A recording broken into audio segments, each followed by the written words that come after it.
Welcome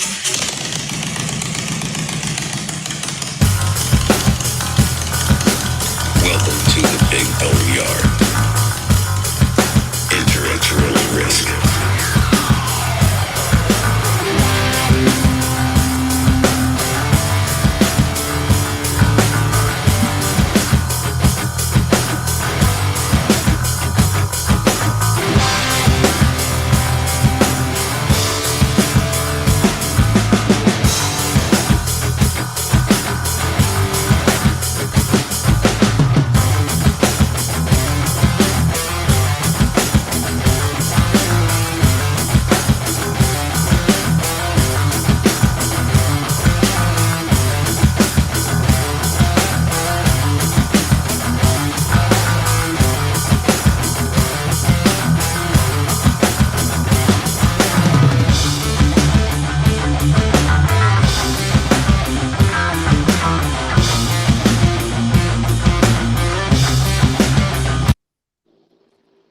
Hey, good Sunday evening for the folks that took time out of your life to come and join us here.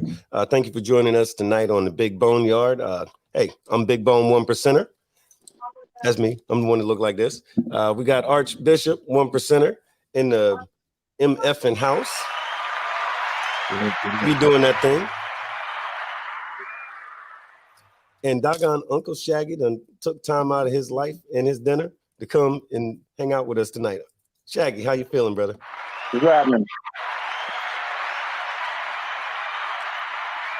Man, so let me throw out this disclaimer right quick because I got all kinds of questions asked about this crazy ass weekend that I know all of us had. But in the meantime, Archbishop, your weekend, how the hell was that thing? Well, I was sick all weekend. Ended up with had the flu and pneumonia. So today's the first day I've actually been moving around. See, and that ain't no fun at all. And see, if we wasn't on here, I'd make a joke about why I thought you got sick. You know, sometimes you eat certain things that, you know, have a bad effect on you. I'm just saying, I don't know. I'm just, but man, you feeling better though? Not this time. You feeling better though? Yeah, I'm better. Right on, right on. That's what's up, man. Well, stay out of the hospital and so on and so forth. Shaggy, how was your week, man? Man, screwed my neck and back up. So I was off Thursday and Friday, and then Saturday we had the COC meeting here in Missouri, and been working, kind of trying to get mobile around, working in the shop a little bit. Working on a couple of bikes behind me here, and it snowed here in Missouri. None of us could remember the last time it snowed here this early in November. So I didn't get any, but about 20 miles south here, 30 miles south there, they got 6.5 inches. So that shit could stay south, but apparently we're going to get some more Tuesday. So it's cold as fuck here. That's why I got the wood burning stove going. Man, see, I can't even lie to you. I don't know whether I hate snow or hurricanes worse, but I don't know. I'm not a fan of either, but you know, we don't get snow here, but we do get the hurricanes. But I don't know. But yeah, my week, man, just been since getting back from California, been just pounding the ground, doing all kinds of different stuff. Been able to talk to a lot of club stuff, COC stuff, and all like that. But I can't lie, it's been real busy, but real good shit, man. Just really getting some stuff in there.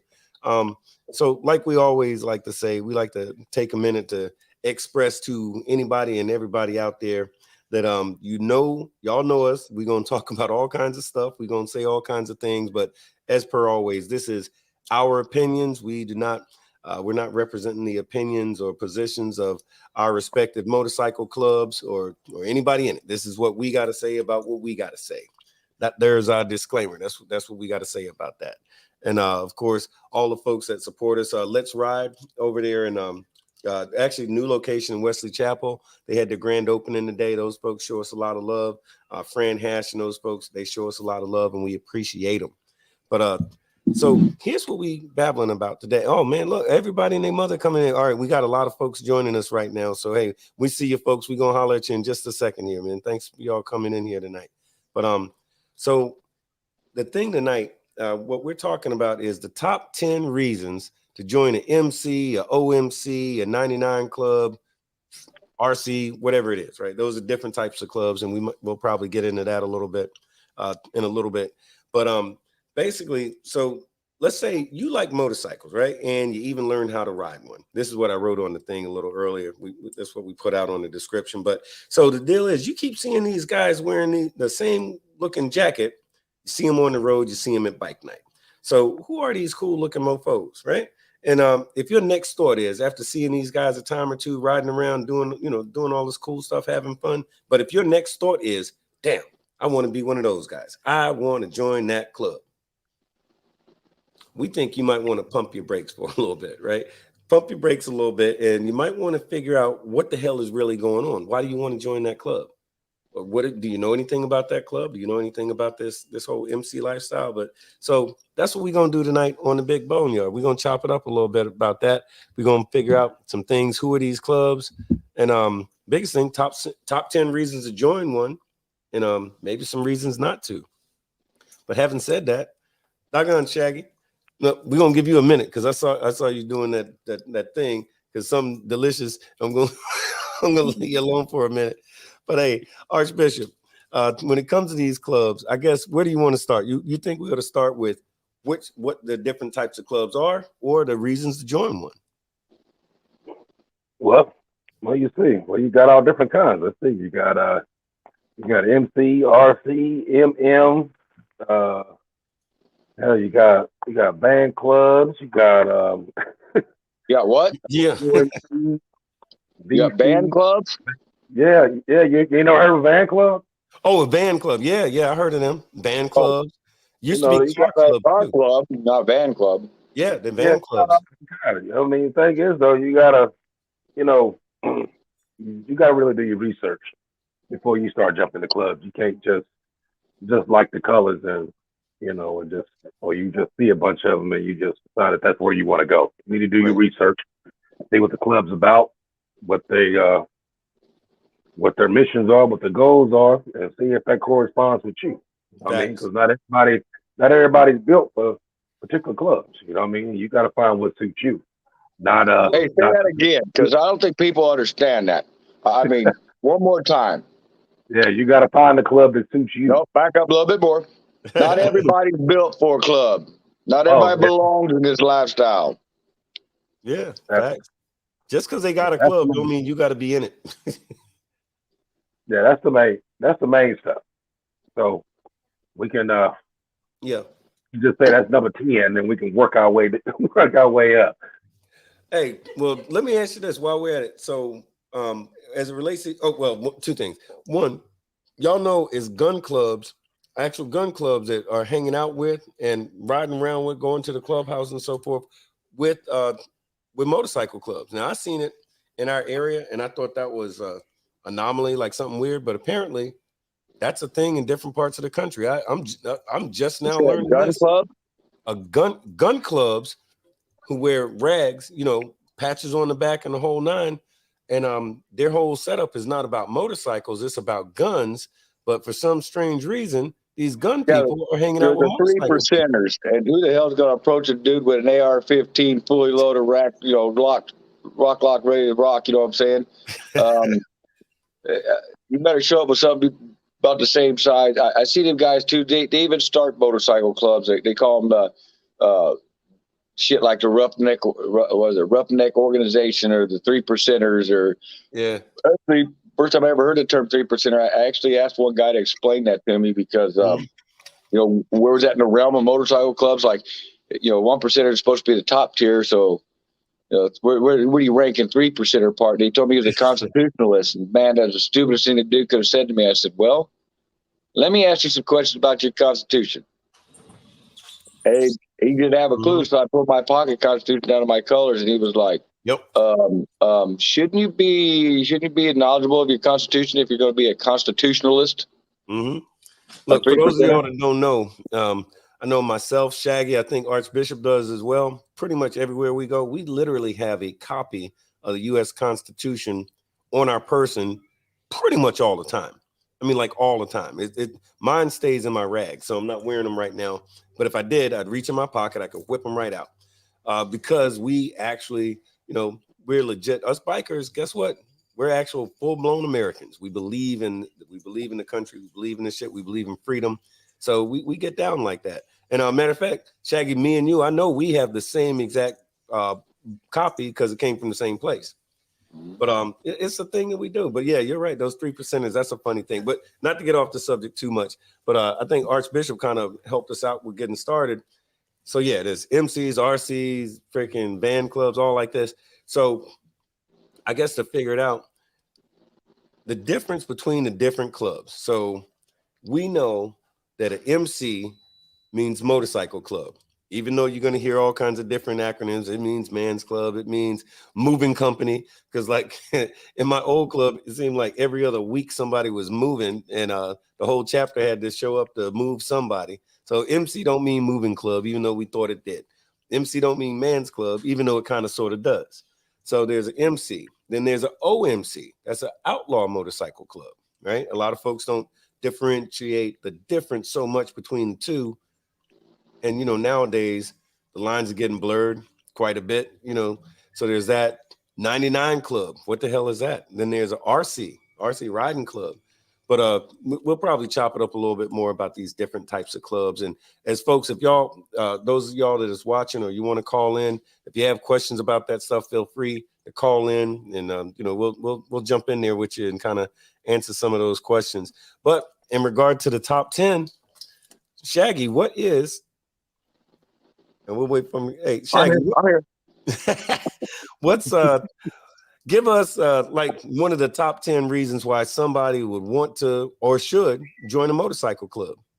So actually, I did this a little bit different. Right after you texted me and told me about this, I immediately went to work.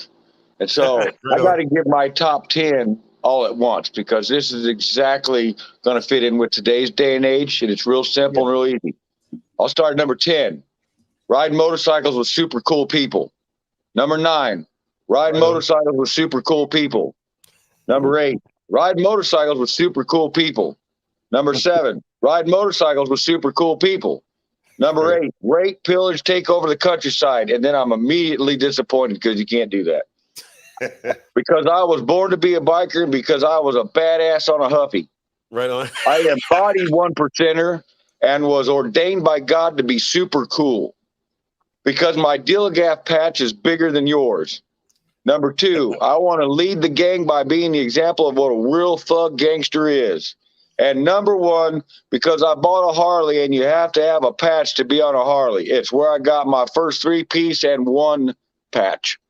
You know, God did say that. So I think I heard that in church. Somebody told me that. It might have been the pastor or somebody, but I'm pretty sure that that's the thing. And in the state of Florida, that's a Florida constitutional amendment from 1978, that if you in fact ride a Harley Davidson motorcycle, you have to be in a proper motorcycle club. Now, I figured it went back further than that, because I think the AMF year started around 67 or 68, and they went to 83, I think, or 84. And man, you could get you get your 3-piece patch on a bowling shirt. You get a bowling ball with it. All exclusive pass to the bowling alley. Right on. And you got a piece of shit that didn't run worth a crap, but built the most brotherhood in the world, which was the shovelhead. Right on, right on. Yeah, but in all seriousness, you're right on the shovelhead though. That's all seriousness. I put this kind of funny list together because you'd be surprised how many guys I hear that say, "Oh, I was born for this. I was born to be in this club. I was born a 1%er." No, the fuck you're not. Right. Period. So my number one thing for I would love a prospect or a person that hang around who wants to join the club and is ready to step up and start prospecting, or somebody who comes to the club and we ask them, well, why do you want to be around us? Why do you want to join us? If the truth came out, this is the number one reason why everybody joins a motorcycle club. And I'll argue and debate anybody with you. And if that don't work, we'll just sit here and fucking fist fight, because this is the truth. The number one reason join a motorcycle club is how cool would it be to be a part of that club or ride with them guys? Even when they don't want to stay. Because the ones that say brotherhood are full of shit. They don't see brotherhood. The brotherhood's around the table and the people don't get to see that crap. How cool would it be to be in a motorcycle club? Man, them guys look badass. Hey, nobody's fucking with them. Look at all the bitches around them. Oh my God, they ain't bought a beer since they've been here. That dude's getting a blowjob by a midget. That's my hero. How cool would that be? Hey, you know what? And I'm glad you said it like that, man, because the truth is what you just said. I think the first thing for a lot of folks, myself included, I know the first time I seen my club members, my first club wasn't my club now. You know, I didn't get with Outkast till quite some time later, but the first time I seen them, no kidding, I was in what was it? It was a thing called Freaknik. I remember hearing about that being Freaknik? in Southern Mississippi. Yeah. I was in Atlanta because I was at the one in Atlanta, and you know, this was back in the 80s, and you know, all kinds of really wild stuff going on and all like that. And it was like spring break on steroids with a lot of folks with good tans running around there and girls everywhere, and it was wild, right? And I see these dudes parked next to this building, and they're all on motorcycles, and they was wearing all this black stuff, and they had this jewelry, and you know, they looked real cool on the motorcycles, and it was a gang of girls all around them. I was like, well, who is this? So in my head, I started running through my head like, who was going to be the bands or something who was going to be performing. I'm like, well, that's not Ice-T over there. Maybe it's Kool and the Gang. I'm thinking those dudes, the way that they was moving, they had to be rock and roll stars. They had to be. And then I found out after the fact, no, that's a motorcycle club called Outkast. I was like, the hell? Say what now? A motorcycle club with juice like that? So at that point, and that was in 1980 something, that was when the first little thing went off in my head. I'm like, okay, there's something to this. But yeah, I think you're right, man. I think the very first thing for a whole lot of folks is, man, you know, them dudes are cool. You know, and don't get me wrong, I think the brotherhood part of it definitely, and it's a cool, catchy thing to say, but I think it has something to do with it. But I think the number one probably is what you said. So you know, you're right on the money with that one. Look, I think the brotherhood answer is a cliche. Oh, I want to be a brother. I want to be a part of the brotherhood. Man, half these guys that don't come to these clubs couldn't define brotherhood if you put the dictionary in front of them, showed them the example of it. They have no idea what brotherhood entails. Now, if they came from some of the same mud, some of the same sand, some of the same wars, some of the same, you know, shit the military guys came from, or some of the guys who have actually come from, you know, street gangs and got out of that life and maybe had a homie or two they were close with, or they're, you know, people that they could rely on like we rely on each other. That's a little different. But most of the guys that come to a motorcycle club, they just hear the word brotherhood. And they think, oh, man, I want to be part of that brotherhood. Well, you sure you know what you're getting yourself into? But you got to remember, we actually we did a show a few weeks ago about wartime brothers versus peacetime brothers. Wartime brothers have a tendency to get it. Peacetime brothers, maybe not so much. Maybe they're not really there yet. Don't mean they can't get there, but you know, because shit's always happening. But I think even those bros, I'm saying in the MCs, a bro who's been through the shit with his brothers, you know, pounding the ground, trying to, you know, keep flying free and whatnot, dealing with the problems that go along with that. You know, a wartime bro, he might know what brotherhood looks like. Peacetime, maybe not so much, but I feel you though. So, Archbishop, what say you? What's like one of them top 10s that we that ought to be on that list? Top 10 to actually want to be in a club? Yeah, the top 10 reason why somebody would either should want to be in a club or does want to be in a club. Like, what is that? Well, you know, Shaggy gave like 10 good ones, being about the same. Yeah. No, but yeah, you know, like usually that's the first thing though. They see something that catches their eye, like, yeah, this is cool. I wanna do it. You know, I think it really depends on the mindset of the person though, because the reason why I say that is because, like, when I came into the MC scene, I wasn't the partier. I wasn't the one that liked to go to parties all the time. I was more political. And, you know, I was the one that liked to do all the talking and, you know, kind of orchestrate behind the scenes and stuff like that. That was my thing. So what actually caught my attention to the first club that I was in was in the fact they were in one of the coalitions, and they were the guy that was actually the president at that particular time. He was one of the ones that had that gift for conversation, that gift of gab. Yeah. And so a couple of times when I was just there, you know, I mean, just listening. You know, before I decided about the club I was going to, I would sit back and I would just listen to some of the stuff that he said. Yeah. A lot of stuff he said resonated to stuff that I would either had dealt with or was recently going through. You know what I mean? He was an older gentleman, so a lot of the stuff that he was saying made a lot of sense. So I kind of gravitated. I didn't kind of gravitate to the club. I gravitated to him because he was the president of that club. So it was like kind of like, okay, if he's the president and he talks like this, then these other ones that's in here, they got to be kind of like-minded. They have to be kind of like-minded with him, Right. you know, in order Right. to run it. So that's what pushed me over there. Then once I got over there, then I was like, well, hell, he's the only one talking like that. The rest of them don't have no damn clue what he's even talking about. Right. You know, They on some other shit. They on right. that other shit. Right. Right, exactly. But you know, the thing was, I understood what it was. So the more I stayed in there, you know what I mean, the more me and him kind of bonded. You know what I mean? Yep. And that's what drew me into, you know, into staying over there. And then, you know, just the years just kept going on. But it was me and him. That's what Right. it usually started. So like I said, you know, you have some that, you know, may go to like an anniversary or a party or something like that, and they see all the people there, and they, you know, everybody partying and having a good time or whatever. They're like, yeah, this club always throw good parties, so yeah, I'm gonna go over here. You know, I mean, I want to be one of them because they hang out and they throw a lot of good parties or whatever, and I always see them, you know, 10, 15 deep, blah blah blah blah. You know what I mean? But like I said, the party thing wasn't really my. I was more up here. So Right. it depends on what you're looking for.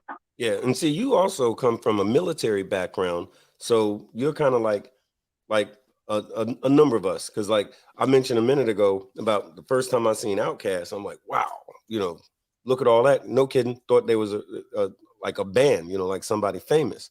But I was coming out of the Marine Corps, so in my head, you know, I had that as well. So that for me, Happy belated birthday, by the way, knuckle dragger. thank you. Marine Corps birthday was 10 November 1775. So just a few days ago, we had a good old birthday. Hey, the cool thing about that is, for us, we got 3 birthdays during November. We got Marine Corps birthday, my club's birthday, Marine Corps birthday, and doggone Veterans Day, like back to back. So that's kind of cool. It's supposed to be an exhausting week for us, but doggone, I was exhausted for other reasons. And Archbishop was exhausted because he was sick, and he was exhausted because he was working too damn much. But I'll tell you what, y'all hit. So on my little list that I had, y'all done hit like about 3, 4, 5 of the things that was on my little list. So of course I said brotherhood, but I also said I said fun, which, you know, that's a big part of it. I want to have fun with these crazy wild mofos that's doing this thing. Like we say on our side of the fence, man, we want to see what's on the other end of that tank of gas, you know, and you're having fun the whole way. And when you get there, you're gonna have some more fun. Guess what? When you get there, you're gonna see what's on the other end of that other tank of gas. You know, it's some good shit that's going on. Then I mentioned girls, because you got some of these guys. Y'all heard me talk about the 3 P's all over the place. There's pussy, power, protection. So those are the 3 reasons, not necessarily good ones, as to why people gravitate toward the club. But, you know, a lot of times, like them dudes I seen in Atlanta, man, girls everywhere. I'm like, wow, look at that. You know, so girls. But safety. Some of these guys, or protection, however you want to call it. You got some cats who've been out there for a minute, you know, riding around, and they got an issue with whomever. They say, oh, if I'm with those guys don't have no problem. Nobody's gonna mess with those guys. Where do I sign? You know, so they do it. I ain't saying that's a good reason, but it is a reason that you find some of these guys gravitating towards certain clubs, not on our level of it, obviously, but some of these, like with the RCs and all like that, they want to be around a whole gang of guys, not gang, but, they want to be around a whole big group of fellas because they feel safe, which is. Well, you mentioned a good joke, point, though. really, You're kind of talking about the here and now, in a sense. I mean, if you go back 22 years, man, hell, even 15 years ago, it was hard to get in a motorcycle club. Like you could hang out for years and years sometimes. I mean, you didn't know somebody personally for over a year or better. I mean, vouching for somebody really meant something. So getting in a motorcycle club years ago was, man, that was you had to be really a certain type of individual. And it wasn't a list of 10 reasons to join a motorcycle club. It was it was a one reason, and the reason was basically you were around like-minded individuals that you could relate to,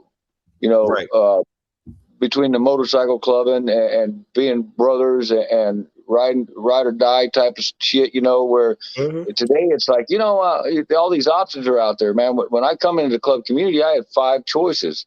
I could join a 1% club, which I was active duty military, and DOD was against that.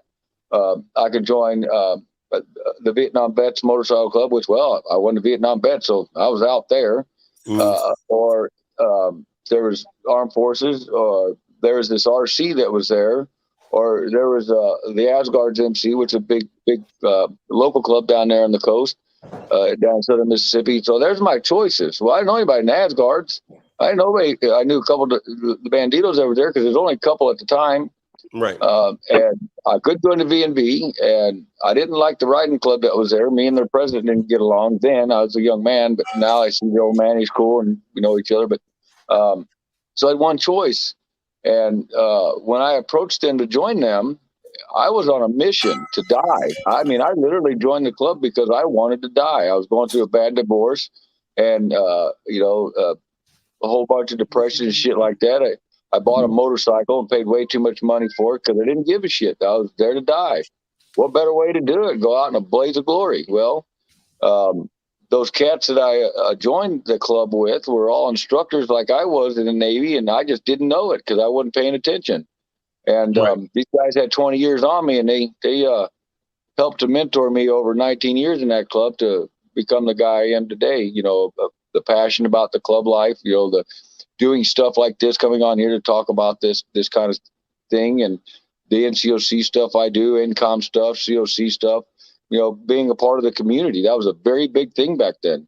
And back in the day, to join a motorcycle club, it was because you fit in with a certain criteria that today's day and age, I mean, Archbishop could tell you, you could tell these guys, there's, million guys out here that we know across this country that could tell you, man, you got to teach these guys how to be men anymore. You got to teach these guys, leadership. We used to preach the 16 traits of a leader.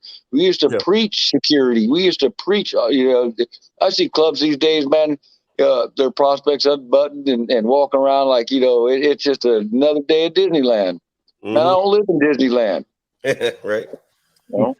Hey, it's funny you say that, but I don't know, a month or two, whatever it was ago, we were doing a show, and I made a statement, and it was basically I suggested to mothers out there, I'm like, hey, if you're raising a boy child or a young man, you know what, make it your business to get him introduced to his local MC and give him an opportunity to grow up a little something, get him around some grown ass men and do him, so, do yourself a favor and get him around some grown ass men, so that way he don't get stuck with the skinny jeans and the man buns and all of this kind of, this participation trophies and all that kind of silly ass ideology. And I was surprised. I mean, I said it because I felt it, but I was surprised to see how many folks, men and women alike, was like, damn right. I got emails and all that kind of stuff. And it seems like it's something that we've kind of gotten away from, we as in society, not in the motorcycle community. But you're right. I think we actually have a responsibility to, as we interact with these young men, or we find them, it don't mean he's right for our club, but you can still kind of tune him up a little something, you know, or at the very least point him in the right direction.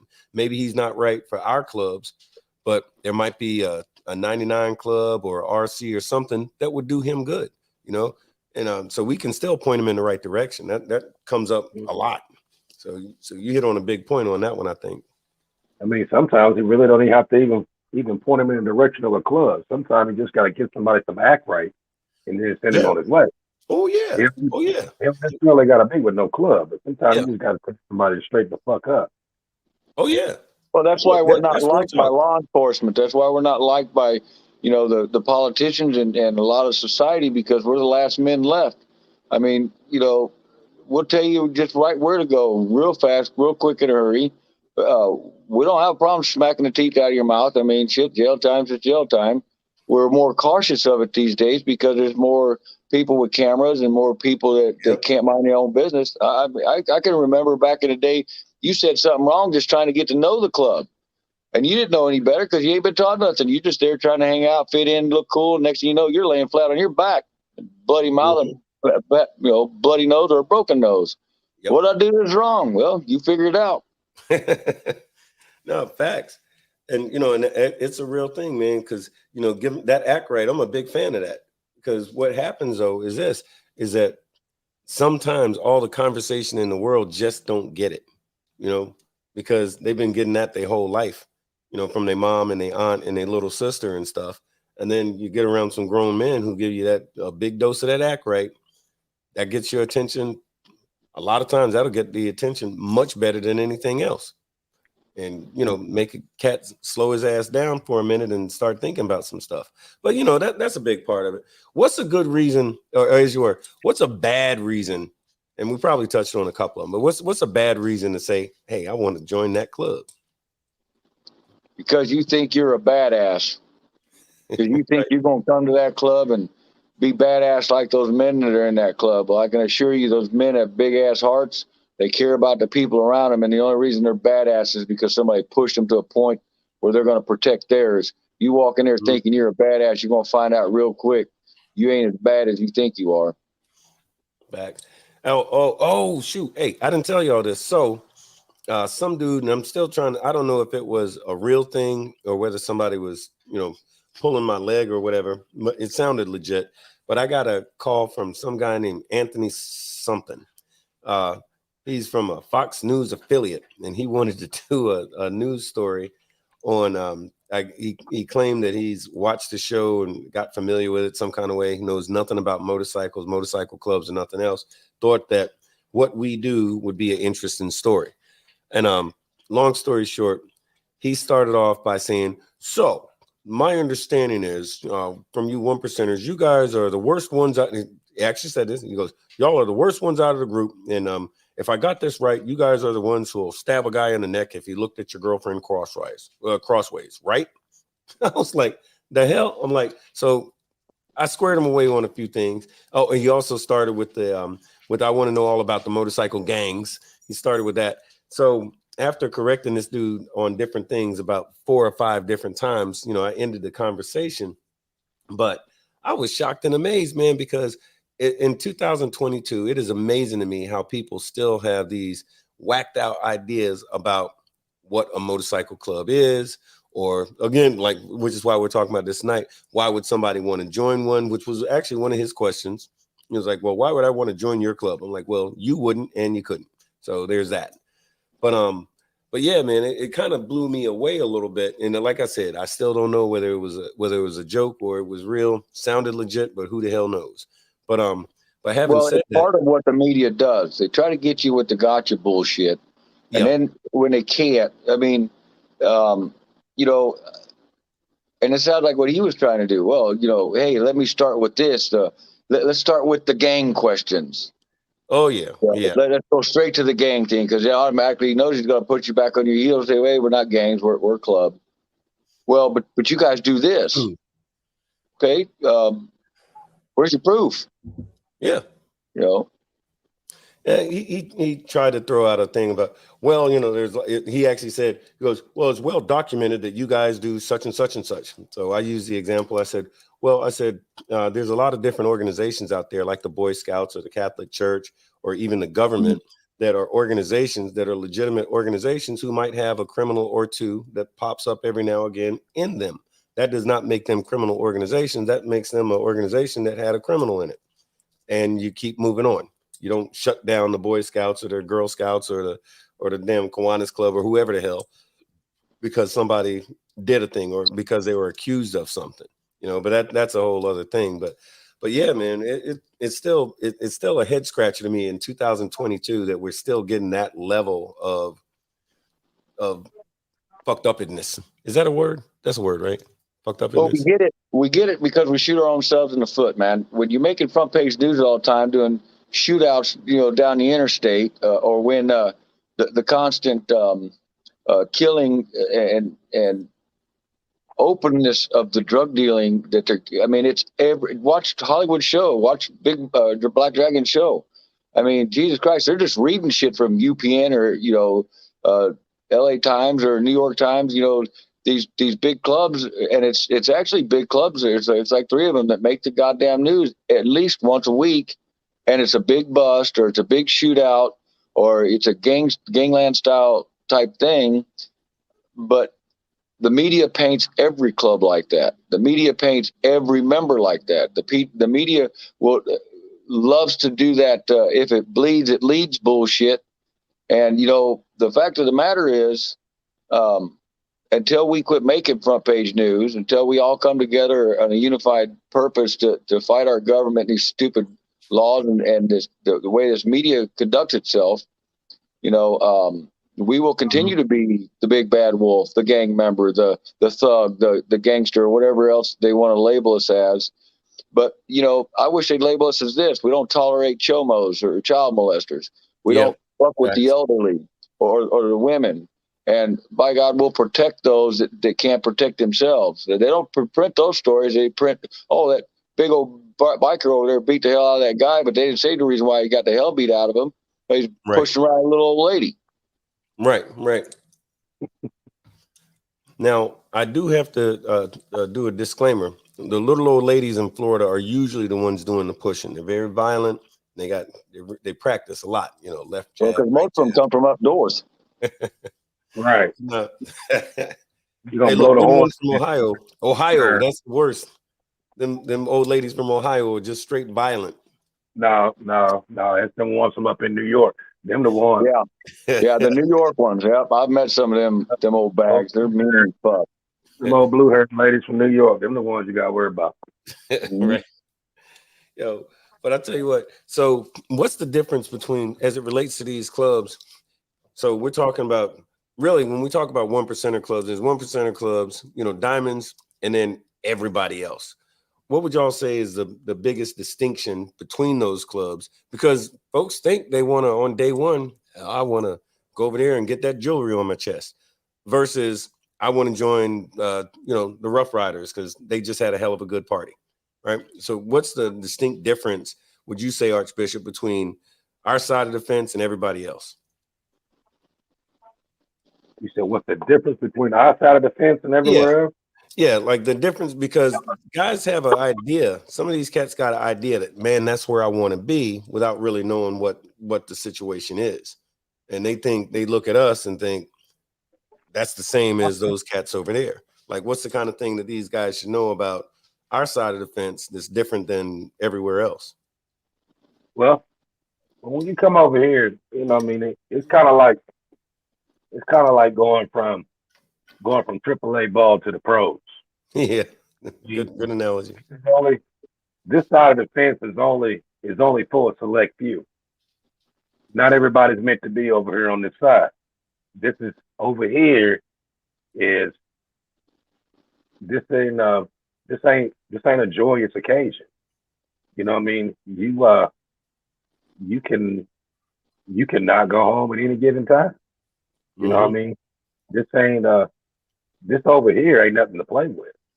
You know what I mean? And that's what I said. If you wanna party, enjoy riding, and fuck around and do all that shit, then you stay over on that side. This is not that. You know what I mean? It's like I said, your mind frame has to be set for that. Like I said, this isn't for everybody. You know what I mean? You got to know exactly what it is you signed up for. And I know people say that all the time, Yeah, but yeah.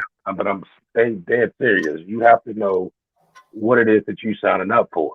You know what I mean? Because you have to. This ain't something that they give you and you read up on it and then you like, oh, you missed the fine print here because it said this, and this. You gotta know this before you come into it. Can't you And that's just why get it from Google? I mean, can't you just Google it and it just give you the handbook? investigation on it. Etsy. See, So but that what? goes to what you were saying before about the reasons why you shouldn't Yeah. join. I was sitting here just sketching them, just sketching down these different stuff. Right, right. You know, some of them funny. The last one's funny. The other one's that. You know what I mean? But here's what I had. Okay, the first one. If you think this is Sons of Anarchy, you do not need to join. I got you. That's Okay, the second one. If you are prone to do sucker shit, you do not need to join Not Love Club.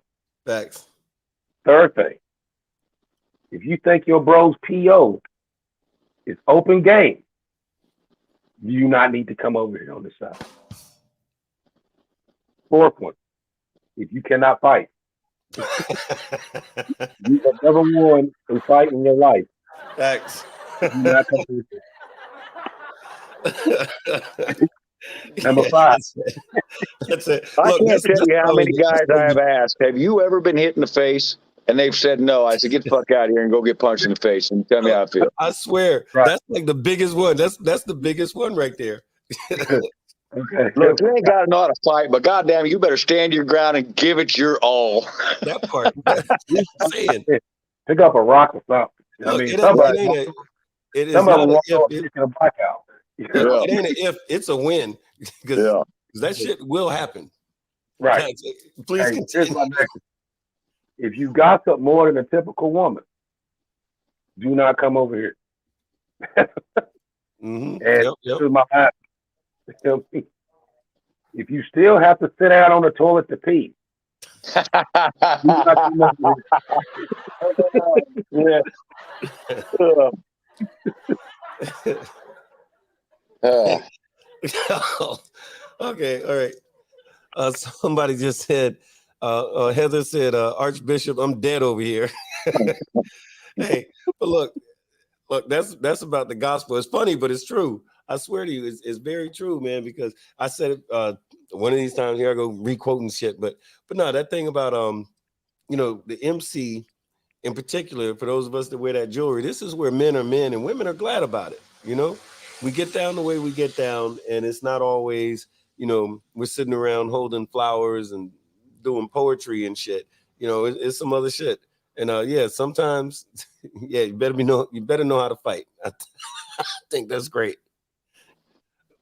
All right, I'll give my top 10. I have to match that one. That was good. I'm saying, why didn't you say that? That's some good shit. No, I, there's more than 10. I mean, shit, we could sit here for 2, 3, 4 Football fucking bat. days. Football bat. If you think that you're going to be accepted because you're 6'6" and 300 pounds, motherfucker, you're not. You're fat. We don't need you. Okay, if you can't walk from here to there without losing your breath, we don't need you. If you think that you're going to come here and be number one on race day every day, we are a competitive bunch of people. We will fuck your bike up so we win. Mm-hmm. If you're coming here for protection, you came to the wrong place, because if you ain't first to fight, you're the last one to fucking be even talked to. If you didn't come here, if you're coming here for selfish reasons, like you want to be the boss and you want to be in charge of everything, don't want to come here. Again, we're predators and we're alpha males, and we are very competitive on every level. If you ain't got a sense of humor or a thick hide of skin, don't come here, especially around my guys and me and the people I run around with. Not you. If you ain't crying you know, it ain't a good time. And I mean, if you ain't about to kill yourself, it's a party then, buddy. If you have to carry a gun everywhere with you because you think it's cool and it's your constitutional right, don't come over here.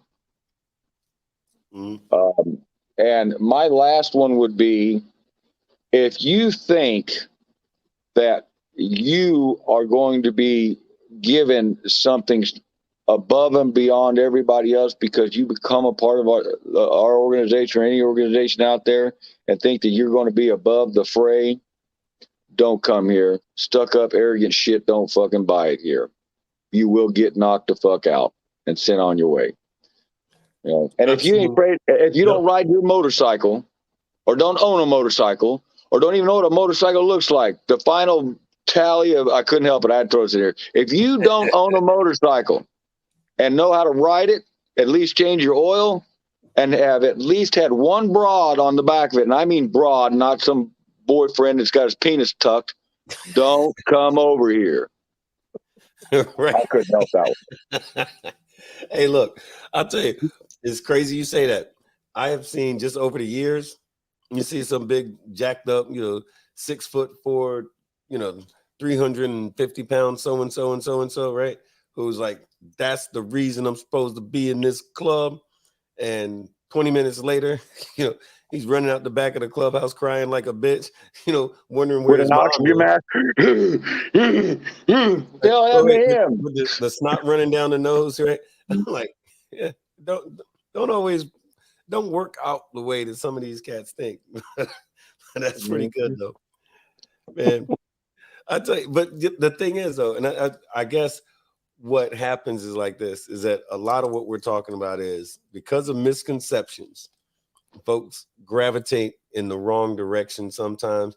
And, first of all, I think like this, as it relates to us anyway, if you got the legit balls to think that it's a good idea for you to be, that says a lot, to think that, hey, I could do that. Because you do have to have that can do, I can do this shit kind of attitude in order to even contemplate coming to either that or you're real stupid, right? You got to have a can do kind of spirit because, this is a place where alpha males live. That's what we do on this side of the fence. I'm not saying for every MC or RCs and all like that, but on our side of the fence, you definitely got to be a cut above the rest. Even if you don't know it, we'll figure it out. If you're supposed to be here, we're going to figure that out. But I think it is something to think that, yeah, I might could make it.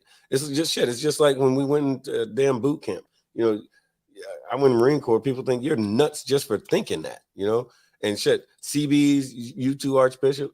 It was folks who was like, oh, hell no, I ain't doing that. How many of your friends, Archbishop, said in high school, you said you were going in the military.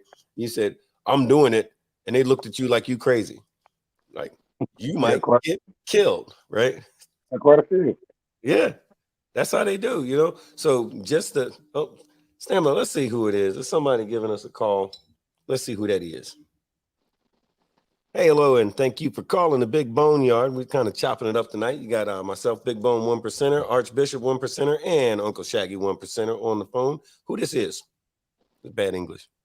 Hey, sir. What's going on tonight, man? Not much. So I wanted to add a couple 10 things, or I could say 3 for right now because I'm at work. Oh, right on. I would say 1, I don't think you should come to an MC if you lie, right? If you what? If you lie. Okay. You shouldn't come to an MC if you ride. Is that what he said? You say you shouldn't come. No. I'm sorry. I say if you lie. Lie. Oh, lie. Oh, if you lie. Yeah. Oh, I thought you said if you ride. I was like, 2, I say you got to be financially stable. What's your hustle? That's what it's about. What's your hustle? Yeah. Yeah. This shit ain't cheap. Yeah. Right. And also, if you signed up for what you signed up for, you should be able to be there for all your brothers. Man, And good that's all stuff. I can say right now. Man, that is good stuff. What's your name, man? ASAP from Oh, ASAP. Street Okay. Night. Yeah, ASAP, man. Yeah. Man, that's what's up, man. Thank you for calling, man. And that's good stuff right there, especially that part about the money, Thank you. because you can't be, I was told when I first came into this thing, when I first came into the set, a lot of years ago, I was told this ain't for the faint of heart and it ain't for no broke ass motherfuckers. So in order for you, and I was told then before I had any jewelry, like, hey, look, in order to be a good outlaw, you need a pocket full of money. I said, a pocket full of money. And I thought, man, maybe he was just saying that. No, he said, you need a pocket full of money. He says, because you never know when you need to get on your scoot and you might have to ride to Texas or Oklahoma or wherever the hell. And you got to go. You need a pocket full of money to do that. What you going to eat? Where you going to stay? How you get gas? How you do this? That? I'm like, good Lord Almighty. Like that seems intimidating. That in and of itself threw me off for a couple of years. I'm like, oh, I don't know about that. Whereas now, guess what? Got to do it. It's a thing you got to do. But yeah, that was pretty good, man. ASAP, thank you for calling, man. What about that? Now, I know, Shaggy, you were saying that you don't need money because most of this stuff is free through donations from charitable organizations in order to keep the club up and running. Did I hear that part right, or did I make that up? Have an old lady who is not afraid to work the pole. Right Wait, on. can't do that no more. Sorry. I heard an elder talk about that one time. Man, I was always born 30, 40 years too late. Hey, look. I hear so much crazy shit about the 60s and 70s and early 80s. It's like, yeah, we don't have jobs. Shit. We need jobs for. We're an old lady or two or three or four. It wasn't I that long handle ago. what I got now. It wasn't that long ago, because when I came on the set, man, I knew a whole gang of dudes who had a couple of three old ladies who was, we literally would go from one strip club to the next strip club to the next strip club, and they was literally just picking up money because we had stuff to do. That might have been on Tuesday or Wednesday, and we had stuff to do Thursday or Friday. So, he didn't have no job, but he didn't need one or want one because he had three old ladies who was at the Gallery Hills and this place over here and that place over there. I was like, man, that was amazing to me. I used to go strip club with my wife all the time, and we go strip club to strip club to strip club, and all I was paying was entry fee. I never collected a dime. I was doing something wrong. Well, Florida, we do things a little different here in Florida. We don't pay no entry fees or nothing like that. That's against the outlaw code. You don't pay money at a strip club. I've been to a few of those in Florida. Yeah. It's different here. I do in my younger years when I was actually moving around collecting. I ain't even know about no MC club. I just thought I was just straight up damn G. I didn't know about it. Facts. See, so wait, let me say it for Shaggy. So he was made for this shit. He was made for this shit. He was already doing it. I fell out of my mama's twat and was 1% right there on my chest already. Wow. The doctor gave you your diamond as soon as you got here. Right. I think, son, you got that mushroom stamp on your forehead mixed up with a diamond, buddy. Shit. Yeah, fellas, I tell you what, man, this is one of those subjects we could do this one all over the place because this conversation has a lot of legs, and I think if we were to just kind of throw it out for folks as it relates to a motorcycle club, whether it's a RC, MM, whichever that, hang out, try to spend some time, get familiar with what that club is all about and whether or not that makes sense to you and whether or not that's the sort of thing that you would jive with pretty good, right? As you spend time with these cats, because like the hang around period, that's something that really gets overlooked and ignored a lot. I think the hang around period, you mentioned a little earlier, Shaggy. I back in the day, it was not uncommon to run into several dudes introduce themselves. How you doing? So and so hang around for so and so MC, and you've been seeing this dude for a couple of 3 years, and he's still a hang around because he was hanging around until somebody, and God forbid, you better not ever ask when I can join, because then they're just gonna slap another year on it, right? You're gonna hang around until somebody says, hey, maybe it's time for you to stop hanging around and and put this on and start this prospect thing, right? But now it's like I've seen dudes who was a prospect on January the 1st and damn February the 14th, they full patch with all kinds of stuff all over the place, like they've been riding for 20 years, right? I'm like, what the hell?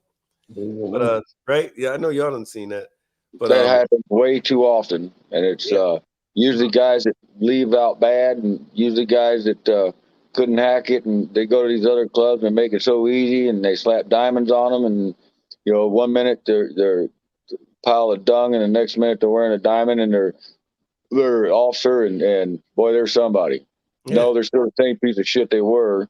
You just have to get a piece of shit because your club doesn't do things the right way. Yeah. You'll take anybody. Vetting. You got to vet these cats. So what is the problem? How come people don't want to hang around? What's that all about? Laziness. Yeah. No, I think a lot of it's clubs fast tracking everybody. You know, it's such a big hurry to get them in. That's why clubs are ginormous. I mean, there's a few of the big clubs that really take the process and you run the full gamut. But you know, a lot of it is about numbers. And man, I tell you what, I don't want to be in a club where the numbers are so overwhelming. I don't know any of my brothers. I can say without a shadow of a doubt, I've at least met all my brothers in my club. Of course, I take the time to do that because that's part of being a brother in the club. You got to get to know everybody that's there. I want to know everybody that's there. Yeah. You know. You mean in your club or in your security? In the club, it's a security thing. You know. Okay. What do you need 5,000, 6,000, 10,000 people in the same organization for?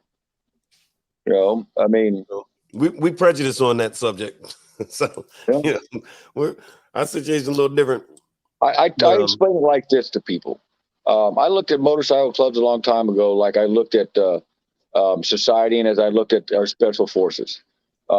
When the Navy SEALs go in, or the Rangers go in, or when Delta Force goes in, or you know, the paratroopers, all them guys, they go in, they send anywhere 4 people to 12 people.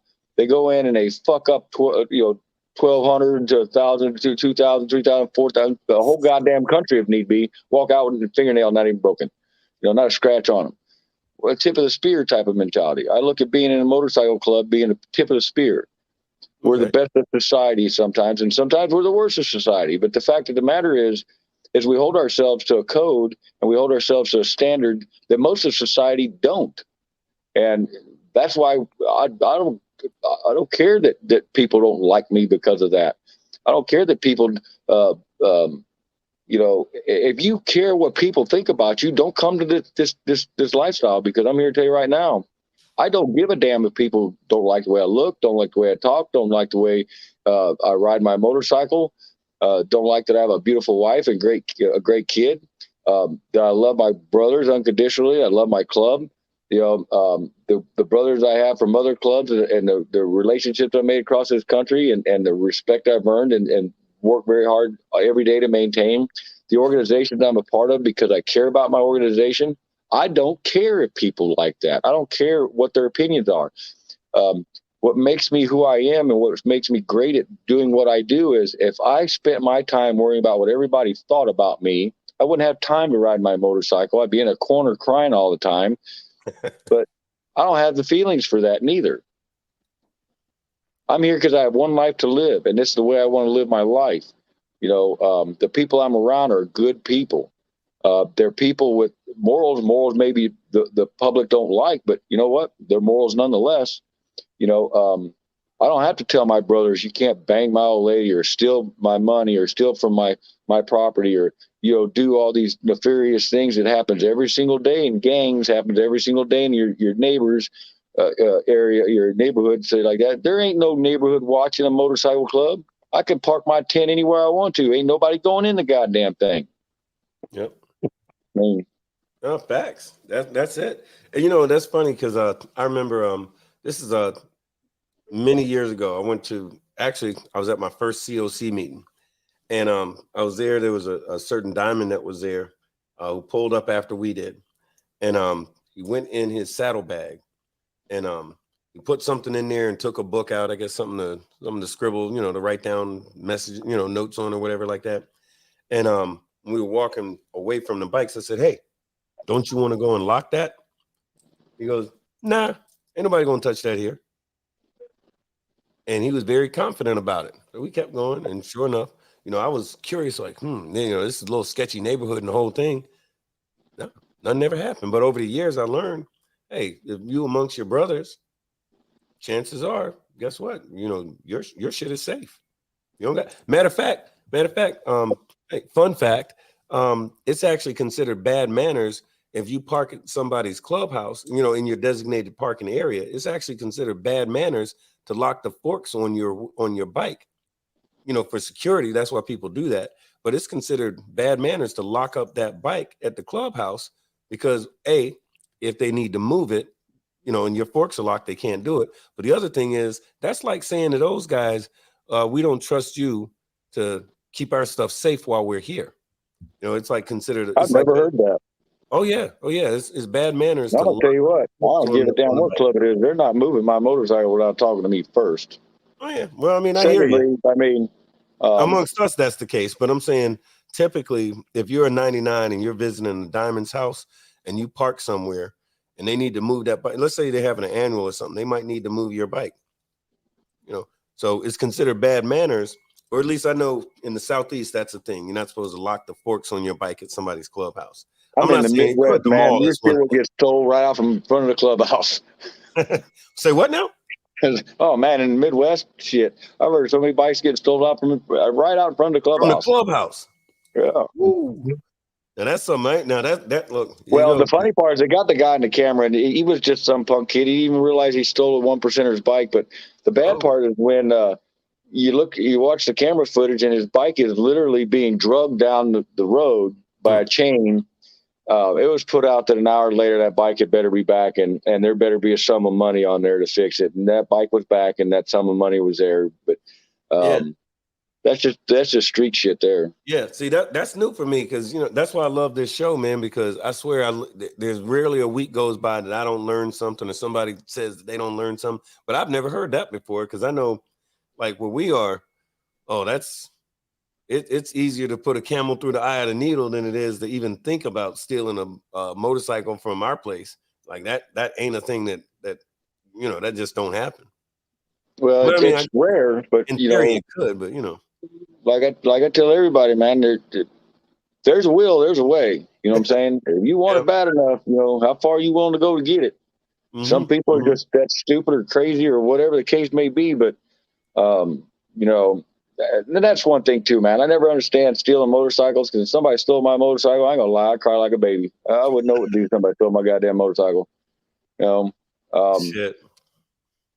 I mean, no, I hear you, man. Not like you just go right to Harley Davidson and anybody can afford them damn things anymore. They're $50,000, $60,000, $70,000 a bike.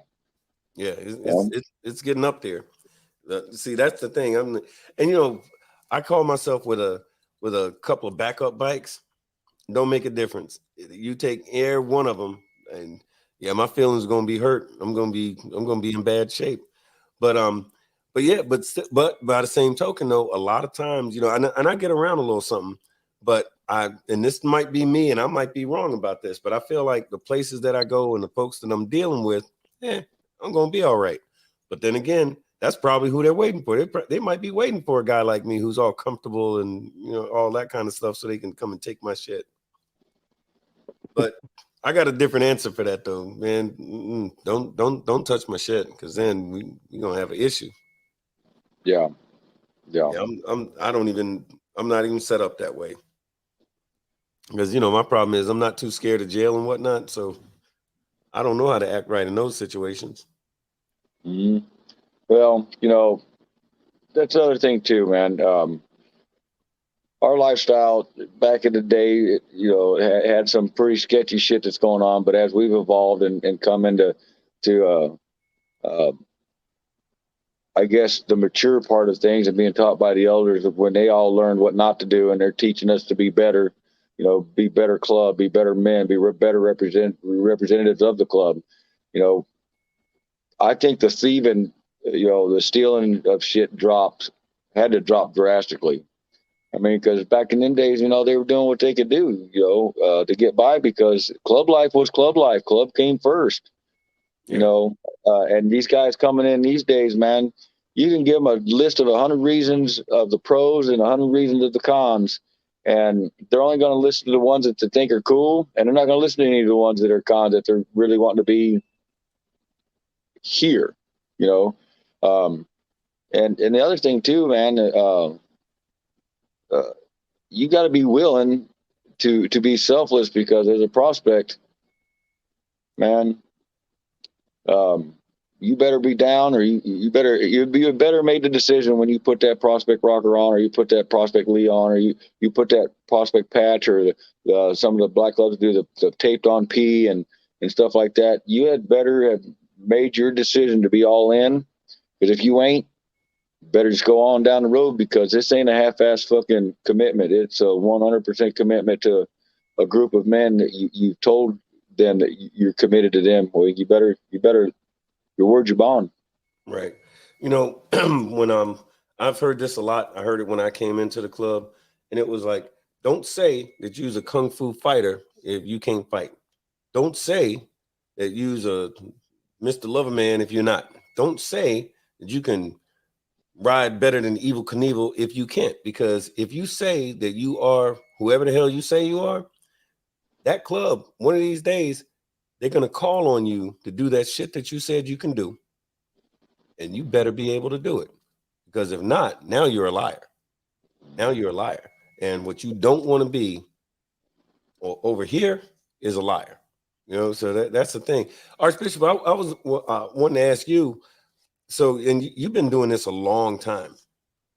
What would you say the number one, or what would you say is one of the best things that you have gotten out of being in this diamond life? The best thing I've gotten? Yeah. Uh, And he don't mean the blowjob by the midget, just, something else. Because Shaggy, that's what Shaggy's thinking. I mean, Don't kiss the path around. I was getting ready to say that too. Damn it! Now the best thing I could say out of it, that I got out of it, man, is I would say with the actual solid people that I've met on this side. That would be the biggest thing I could take away, because you meet people on this side that you probably never would have met anywhere else. Yeah. See, from crossing state lines and going to these different meetings and stuff like that. You meet people from a wide spectrum, but we're all centralized for the one thing. But they all in different aspects of life that you meet these people like. And I think that's probably the biggest thing, is that a lot of the people that I've met throughout these years, that I still talk to people that I've met 15, 20 years ago. Yeah. Out here, and we met doing just this, just being out here on these roads. Yeah. So I think that's one of the biggest things that I've gotten out of it. No, that's a fact though, man, because I love talking to some of these gray bearded so-and-sos who've been around the club 40 years and this kind of stuff. Guys say, oh, I was here in 1960 something. I'm like, wow, and if you take the opportunity, if you get it, to like kind of talk to some of these cats, and and they're up in years now, so sometimes you gotta give them a minute, but they're gonna hit you with some jewels and some gems, and it's not just about what you can get off of them per se. It's about they kind of, what I call, they recharge my diamond. I talk to these cats for a minute, and it's like I plug this joint onto a USB, and I'm hyped up again. I'm like, I fall in love with my club all over again from spending time with some of these cats. So I see where you're coming. I see where you're coming from with that one. What about you, Shaggy? What's like one of the big things that you got from being an invader? Believe it or not, the greatest thing that really recharges my batteries is when you do something selflessly for a brother, and his gratitude towards you and how grateful. He just carries on about, man, I'm so grateful you helped me, or so. He's like, hey man, that's what this is all about. You ain't got to thank me. I'm your brother. You're my, you're my brother. Everything's good to go. I'd do anything for you. No man, I really appreciate it. You don't know how much it meant to me for your help. I don't like pats on the back or nothing. I'll do anything for a pat on the back, but to see a brother smile because I helped him, that makes my day. I'm here to serve my brothers. I'm here to serve my nation. I'm here to serve these other clubs across this country with the extracurricular stuff I do outside of my club. With fighting for our rights and stuff like that. I do shows like this. I had my own show for a while, and it was all to educate people on the right stuff with this lifestyle. I was taught a long time ago, if you're not here for servitude, then you're not here for the right reason, because being a motorcycle club is 100% servitude. You're constantly serving your brothers, you're constantly serving your club, and they're doing the same thing. If everybody's serving each other, man, y'all going in the right direction. Y'all going in a direction of, of peace and calm and tranquility, and you're going into a direction of what real brotherhood is about. My brothers don't have to ask me. They need something, they know, hey, Jag, I need this or I need that. Yeah, find it on the shelf somewhere, you can have it. I've rebuilt a brother's entire motorcycle because he had medical problems and I knew he couldn't afford it, and I used every favor I could and everything I could do to get that man's motorcycle up. Didn't ask for a dollar. And I would do it over again. Brothers bring shit in my shop all the time. As long as they don't tell me how to work on it, I'll do whatever I can to get their bike up and running. I have a very basic, simple rule. Your bike comes in my shop, it's going to leave there safe, because I'm not going to have a brother leaving my house on an unsafe motorcycle that I touched or worked on. It pisses, some of my family off sometimes, my wife off sometimes, but my club comes first. If they call, I go. That's the way it is. It's the way I've been for 22 years. The other thing too is the greatest thing is spending the time with the elders that we have, but meeting the new guys. And I'm not talking about the guys that are in their fucking midlife crisis and they wait till they're 35, 45, 50 to join a motorcycle club for the first time. I'm talking about meeting that 21, 22, 23-year-old that's coming into club life. And he's, I thought it'd never happen to me, but when they're calling me the old guy, I'm like, what the fuck? But, it's cool to talk to them young guys, because now them young guys are treating you like you treat the elders. And it's kind of it's very rewarding. Them young cats call me as old as they want to, man. I get tickled by it, because I remember being them, and I never forgot being a young man in a motorcycle club, because it was tough back then. That's the most rewarding thing. And the last thing is being a part of something that is so much bigger than myself, in the aspect of I don't just represent my club. I represent myself as a human, and I represent myself as an individual that sometimes gets overshadowed because of the club I'm in, but because I carry myself with the class and respect and with the fortitude of being a man, it makes my club look better, and it makes myself look better. And it's an example that I was taught a long, long time ago. This is how you're supposed to be. This is how club life is. That was back in the day. We had mentors and people who took the time to spend with us to make us the bikers and brothers that we are. And, it's always a privilege when I can return that favor. I'm a firm believer in the pay it forward method. Yeah. I'll tell you, we got a soldier from Hard Knocks just hit us with a thing that we actually talk about. We definitely believe it. That's why we do this show. But he said, each one teach one. Receiving knowledge nuggets from the OGs is always a blessing. And man, he couldn't have said that more right. Also, Ghost Eagle said, I agree with Shaggy. In our community, brotherhood, your word is your bond. I was always told that the only thing that we ever own is our word. So that's another one. Lil Paul said, number one, respect. And I'll tell you, I was thinking about this as you were mentioning a little while ago, Shaggy.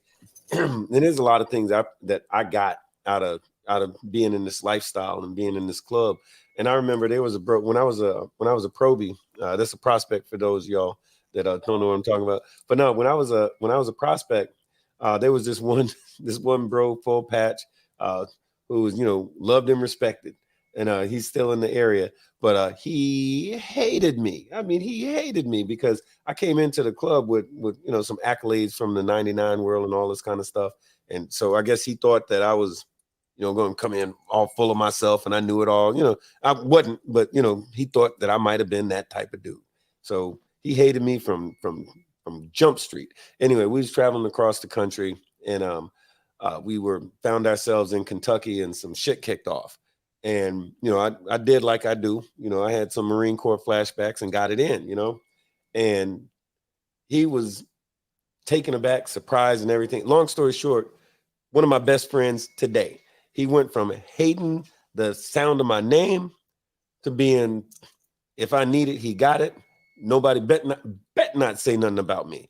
And so the thing that I got out of that is having the opportunity to actually build bonds of brotherhood. Like, we talk about it all the time, but that brotherhood stuff is something that happens, it happens on the road. It happens from spending time with your brothers. It happens from being in the shit with them. That's where the brotherhood part of it comes in. But so like we were saying a little earlier, the first reason somebody wants to be in this club, they always talk about brotherhood, but that's not it. It's like, wow, look at that fancy stuff. They look like they're cool. That's the thing. But that brotherhood, that's a real good byproduct of being in a club. If you do it right, anyway. But yeah, man. But fellas, man, I think this has been a good night. And we got so many folks that jumped in and joined us tonight. And I know Shaggy, when he comes back, he wanted to tell y'all something about the motorcycle profiling project. So I'm going to let him share that with you when he gets back. But I want to say to y'all, thank y'all for taking time out of your life and coming over here, hanging out with us, and chopping up with us and sharing a few thoughts and all like that. Archbishop said he don't like y'all. He said that. I don't know why he say that. But, I mean, I like y'all. And like Frost said something that was very important and poignant because he's a very deep fella. He said, make sure you like, share, and subscribe, because that's actually in the Constitution. So if y'all hadn't done that, definitely make sure you do that. So you're following the law. But Shaggy, can you tell us about the motorcycle profiling project? Sure, man. What I'd like to see is, and what we'd like to see on the motorcycle profiling project side is, we do a survey every year. And right now we're sitting at like 11, maybe 12,000 people have taken the survey across the country. But there's one demographic that's kind of missing. And it's kind of the black side of the house. Of course, you have to excuse me. I had to go fill up the little wood burning stove, get a little chilly in here. But, motorcycle profiling is not a race thing. It's a patch thing. It's wintertime, especially up here in the Midwest. We're all wearing full face helmets and leather jackets and gloves. And when the cops pull you over, the only thing they see is a patch, and they think they got somebody. They don't realize, what color you are until they get your driver's license. And, we want everybody that's in the biker community, white, black, blue, green, yellow, it don't matter. Take that survey. Go to motorcycleprofiling.com. Take the survey. It's like 5-6 questions. Takes like a couple minutes. It's completely anonymous. If you've been pulled over and you felt like you're profiled, put in there what happened. We need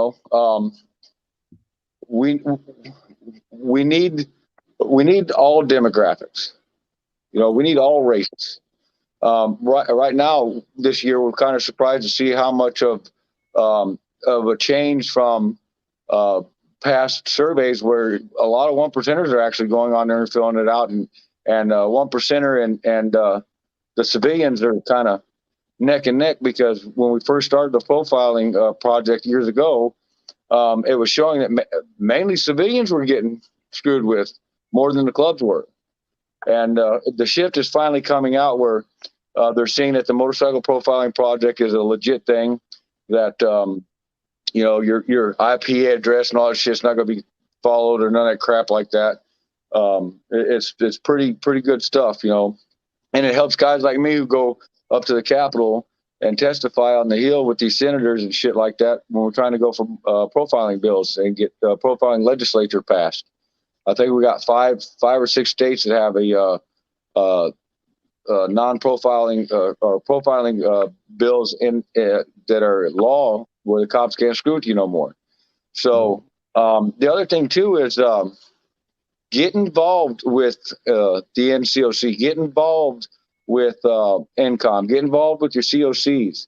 You know, it doesn't matter your race of your club. It doesn't matter 1% or not 1%.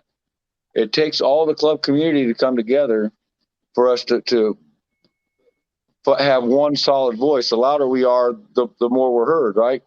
You know, everybody knows how the voting block works. You know, one biker equals 6 to 10 votes. You know, so get involved with your NCOCs, your COCs, for both sides of the house, man.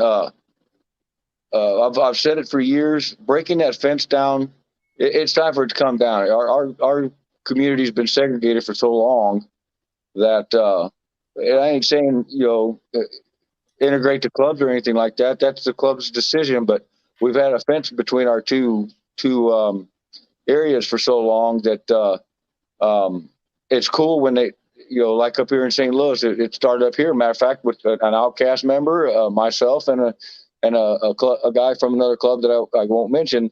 But the Outcast member took us to some pretty fun parties. You know, I've talked about them before, and we invited them to parties. And here there's an open dialect, there's open communication. You know, we all get to know each other and hang out with each other. There's nothing wrong with that. You know, it's 2022, as we all say. Let me throw something out there too. For those of y'all that don't know, if y'all are out there, you're riding a motorcycle, one of the big reasons as to why is that this motorcycle profiling project is such a big deal is because we use that information from the that data about profiling. We use it for legislation. So like here in Florida, we've actually enacted a few different pieces of legislation because we were able to get a good idea of what bikers are going through what, who's riding motorcycles, how many of them there are, who's being harassed by the police, a variety of different pieces of information. And it's never the survey is not all that, you know, it's not invasive or anything like that. But what it does is it gives us something to bring to these lawmakers so we can say, hey, look, here's raw data. We're telling you that we need you to work on this thing, that thing, the other thing, or some other thing. And they use it's collected by bikers for bikers, right? Because these guys aren't going to collect it for you. The civilian ain't, the cops ain't, the legislators damn sure ain't. Yeah, they don't care. So we have to. So when we care about us and we can present them with raw data that says that, hey, here's the problems, here's the folks that are affected, here's the problems that we're having.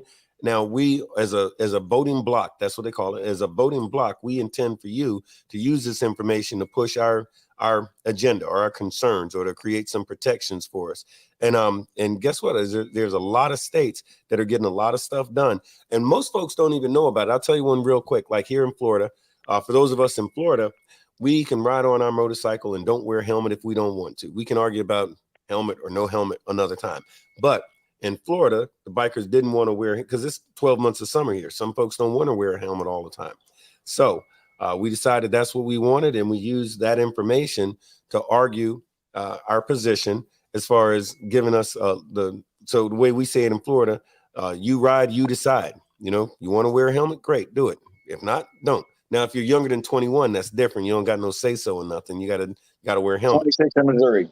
Yeah. But if you, as I say, if you're a grown up, you can do what the hell you want. You know, but I could go on and on about the legislation and laws and so forth that we got passed as a result of this information, but we still need it. So if you have an opportunity, check out that motorcycle profiling project and do the survey. It'll be real quick, especially one thing Shaggy was saying, which I'm very familiar with it. We need a lot more brothers and sisters out there to get involved in that survey. It ain't going to hurt. It's nothing invasive. They're not going to ask for your address, your phone number, your girlfriend or boyfriend's name or nothing like that. They don't need to know the name of your club, nothing, you know? So if y'all a lot of people also want to know what we do for them. For example, you can go to the NCOC's website. I think it's National Council of Clubs.org or .com, something like that. And just recently, this past weekend, a response letter was sent to the San Joaquin County Sheriff's Department because of all the money that they wasted during Sonny's funeral to bring all that extra law enforcement in there, the way they harassed the Hells Angels and treated those guys while they're trying to have a memorial service for a 65-year member of their club, one of the big names in this entire community.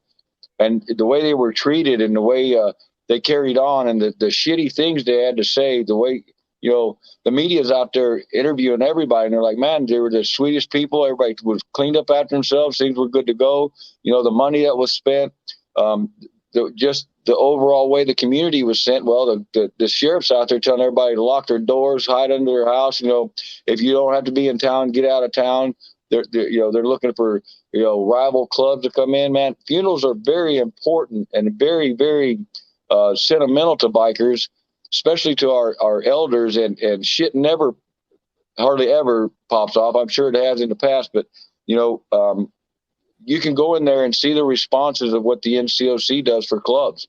You know, there's several letters that have been written over the last 7-8 years or 10 years or something like that the NCOC has been a part of the community fighting for our rights and getting out there and being out in front of the camera and responding to stuff like this. You want to know what the INCOM does for you?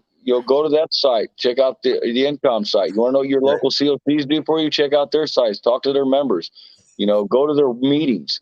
Unless they're law enforcement, they're not welcome. But, it's 2022. It's amazing. We got to fight for our civil rights. And there's going to be a story coming out here in the next month or so, maybe sooner. As soon as I can tell you the story, it's going to be dropped because it's going to really baffle everybody about what law enforcement's now doing to motorcycle club members, especially if you're in a 1% club. And it's really something that we all ought to fight for.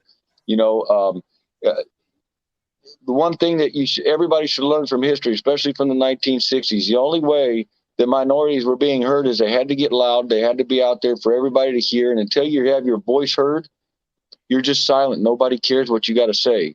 But the only way you're going to be heard is you've got to come together, because law enforcement right now wants to shut every motorcycle club down. They don't care if you're a religious club, a 1% club, the LGBTQ club. It don't matter. Australia. Look at Australia. Australia is a prime example. Western Australia. You can't be a part of a club anymore. You have to cover up your tattoos with makeup. If you're seen together, that's prison time. Look, riding your motorcycle, this is an Australia thing, and we'll wrap it up here in a second, but riding your motorcycle in Australia with your patch on is a felony offense. That's it. Yes, it is. You don't got to be doing nothing other than going from you're point going A to prison for 10 years if you're flying your colors. Yeah. On your motorcycle, that's it. You're done.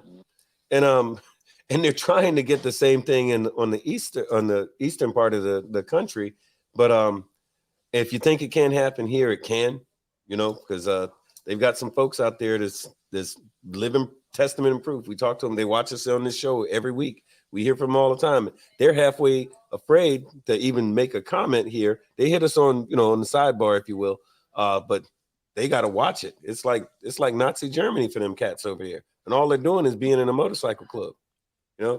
But speaking of which, somebody who's familiar with a lot of the craziness that goes on, Archbishop is our sergeant arms for our COC here. So he's a guy that's privy to not just in the COC, but in general, some of the craziest stories about riding your motorcycle, what we say DWB, or RWB, riding while black. Or I know why Archbishop looks familiar. I met him at the Florida INCOM. Yeah, when all the Mongols were there, and that little Dave came to speak about their case. Yep. Remember now. Yep. And see, it's all coming together. It takes me a minute. Now we usually say Archbishop he has tendencies, right? He has tendencies to I say all the time, please don't hit police officers, Archbishop. Please don't do that. And it's like a chore. It's like a challenge to try to get it. No, but I'm teasing all that. But Bishop, you know a lot about that, man. You've heard some things about as far as these cats riding down the highway, minding their own business, and then whoop, whoop. You know, Well, like what kind of shit that you know of is a perfect example of profiling? well, actually, this is one of the things that we was talking about on when I did that show back on the 30th. Yeah, yep. We was talking about that. And one thing that they do is that they call it, when they try to make it a big deal and go to the Supreme Court or whatever, then they kind of, the Supreme Court kind of basically put it to where it was like a just cause type deal. So you could kind of fish for evidence. Yeah. You know, so that's where you get the little safety checks, and you know, then they stop you and trying to get you to go into your bag, and you know, that's why we're always promoting to put your information and stuff in your pocket. Oh, yeah, Keep them yeah. in your bag to keep them from dirty. To keep you from having to open your bag, so that way they can see something which gave them probable cause to go into it. And that's the biggest thing that they're using is probable cause. Yeah. And they're a lot of the times from based on the research that I did on it, a lot of the times it's not even most of these stops were basically frivolous stops. They would just stop simply because there was either a black or Latino or a set of colors that they seen, and they just which made them go into action. Right. Which right. ended up, you know, the initial reason for them stopping was not the original thing that they were charged with. Right. You know what I mean? Right. So it's kind of like you got the one thing which leads on to another, which leads on to another. You know, so that's been the biggest thing. And like they were saying, yeah, you only have 4 states right now that actually has this profiling law. It's 5 now. The 5th one was New Hampshire or Vermont, something like that. I know the one law up in Washington State. I had read that one a bit, and then and how they're that if they get stopped over there, and if anything about that case shows anything dealing with discrimination at any point, it gets thrown out. Yeah. Yep. So, yep. There's thank God there's a few states that's moving in that direction now.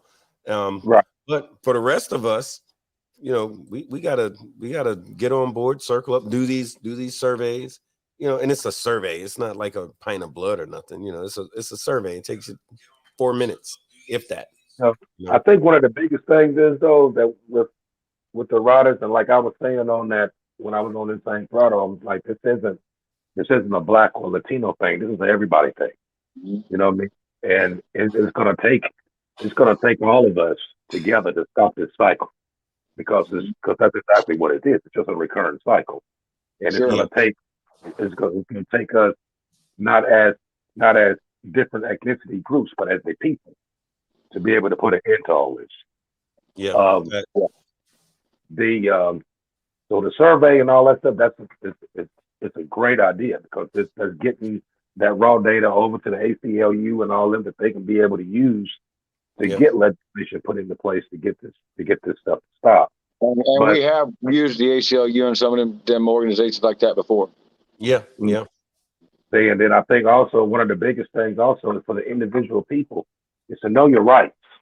You know what I mean? Understand what your 14th Amendment and stuff is. I mean, understand exactly what that is, and be able to, that when you are stopped, know what to say.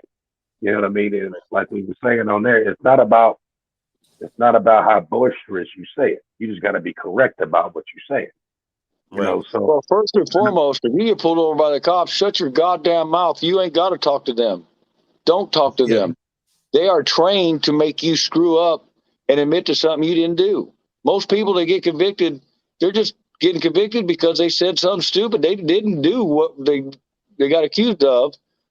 Go to YouTube and type in "I don't talk" or "We don't talk to police" or "I don't talk to police." There's about a 48-minute video that was done by a lawyer up in Virginia. He was a professor, and halfway through it, a Virginia Beach detective comes up and he explains exactly what the police department's taught. And he's actually in the middle of law school, and he explains exactly how he's taught to ask you questions to make you slip up. Their favorite one is where you coming from and where you going. Yeah. Officer, I don't talk to law enforcement. The Give other my one's ticket and let me go. Audit the Audit is another one. It's a really, really good one. Audit the Audit. We put it on our COC's page. It's a YouTube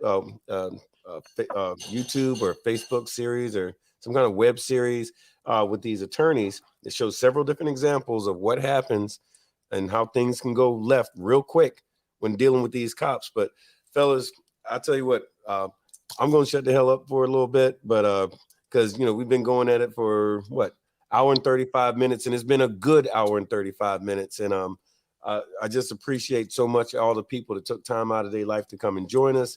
But other than that, man, well, hey, you fellas, if y'all can take a minute to say goodnight to everybody. Archbishop, what you got to say, brother? Nah, just want to tell everybody appreciate y'all coming out another Sunday and working with us. We're trying to get you new shows and bringing it bigger and better every week. Also remind everybody that we have that new Facebook page, Big Boneyard on Facebook. We got come on there. We have a lot of stuff on there, a lot of interactive stuff. We got a chat line on there. You can go on there and leave your messages. A lot of people that be on there talking just like they do on the show. So if you get a second, go on there and check it out. And until then, see y'all next week. Right on, brother. Shaggy, what say you, sir? I'd like to go along with this conversation we had about, why join a motorcycle club, why not join a motorcycle club. We just give you a whole bunch of examples at the end of the show why not to join a motorcycle club. This is what we deal with on a constant basis. Law enforcement, law enforcement, law enforcement. We're a free people. Stay a free people. Vote. Be out there, be seen.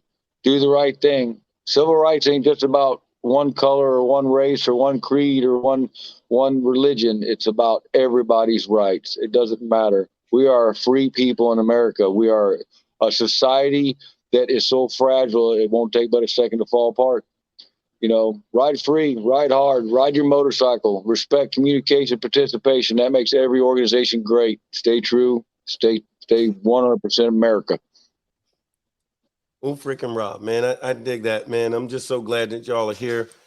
We're doing this thing tonight. I think a lot of folks, and we're blessed in the sense that we get to hear from so many of the folks that's watching now and folks that is going to watch tomorrow and so on and so forth. But listen, for y'all folks that took time out of your life to I always say that, but you took time out of your life, whatever the hell you was doing, you took time out to say, hey, let's go check these guys out. And we appreciate it. And I hope you got something out of it.